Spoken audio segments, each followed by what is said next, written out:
ہم خود کو اہل حدیث بولے یا مسلمان؟ بھائیو اچھی طرح سوچئے، بار بار سوچئے، سنیے۔ جتنے منہ ہیں اتنی بولیاں ہیں، بھانت بھانت کی بولیاں بولی جا رہی ہیں۔ اسلام ایک ہے، دوسرا نہیں ہے۔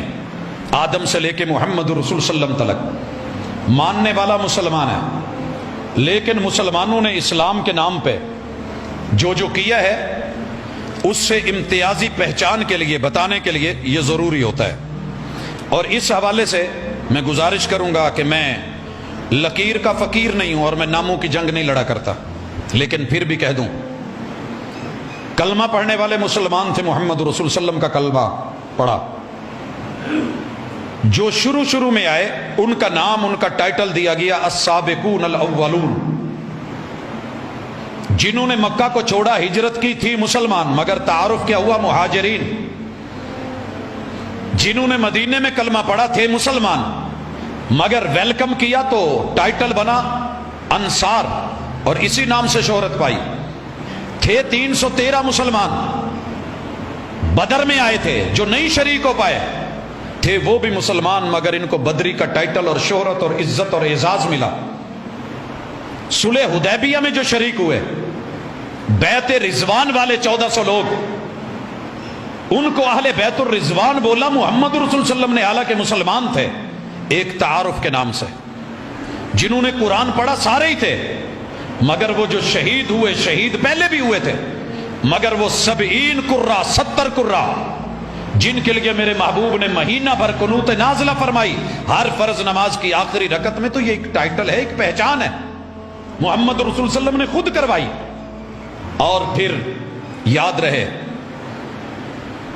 اس حوالے سے، جناب حمزہ مسلمان ہیں مگر سید الشہداء ہیں، ٹائٹل محمد رسول اللہ صلی اللہ علیہ وسلم نے دیا ہے۔ جنہوں نے دار ارقم میں بیٹھ کے پڑھا، رسول اللہ علیہ وسلم کے ساتھ بیٹھے، ان کی ایک شناخت بنی، پہچان بنی۔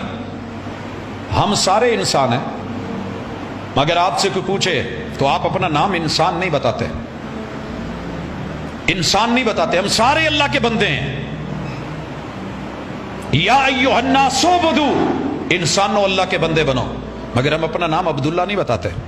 جو پہچان کے لیے نام کی انفرادیت ہے وہ کہتے ہیں۔ تو مسلمانوں نے جب تلک رسول اللہ صلی اللہ علیہ وسلم کی سنت پر چلتے رہے، لیتے رہے، اپناتے رہے، وحی کے اوپر رہے، بسم اللہ مسلمان ہی کہلائے، اپنے چھوٹے موٹے ان کے تخلص تھے۔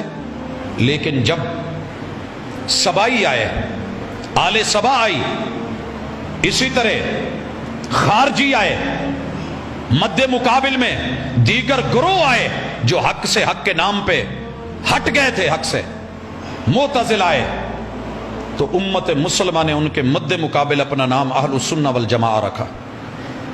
روافض کے مقابلے میں، تشیع کے مقابلے میں، اور جہمیت کے مقابلے میں، اعتزال کے مقابلے میں، سبائیت کے مقابلے میں، یہ خارجیت کے مقابلے میں اہل السنہ کہلائے۔ اب اہل السنہ آگے چل کے کوئی بدعات کا شکار ہو گیا، کوئی خرافات کی طرف چلا گیا، کسی نے من مرضی کی باتیں لی، کسی نے کسی کے اقوال لیے، تو بیچ میں سے کلمہ پڑھنے والوں نے اپنا تعارف کروایا کہ ہم اہل الحدیث ہیں، وہی لیں گے جو وہی کہہ رہی ہے، جو رسول اللہ صلی اللہ علیہ وسلم کہہ رہے ہیں۔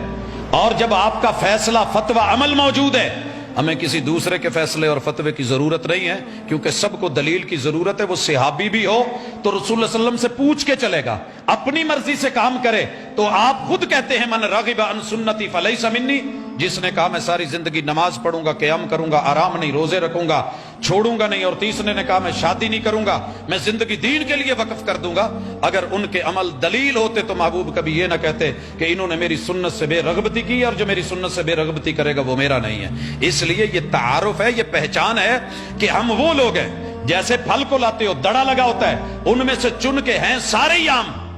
کوئی اٹھ کے لڑے مینوں کہے جی اینوں تسی اے سیب نو کالا کلو کیوں کہندے جے، اینوں گاچا کیوں کہندے جے، اینوں گولڈن کیوں کہندے جے، اینوں او آم کو آپ جو ہے چونسا کیوں کہتے ہیں، اس کو انور لٹور کیوں کہتے ہیں، اس کو آپ مالدہ کیوں بولتے ہیں، اس کو آپ دسہری کیوں بولتے ہیں؟ تو میں کم از کم سوچوں گا تو صحیح یہ بندہ کتوں بولن ڈے ہے۔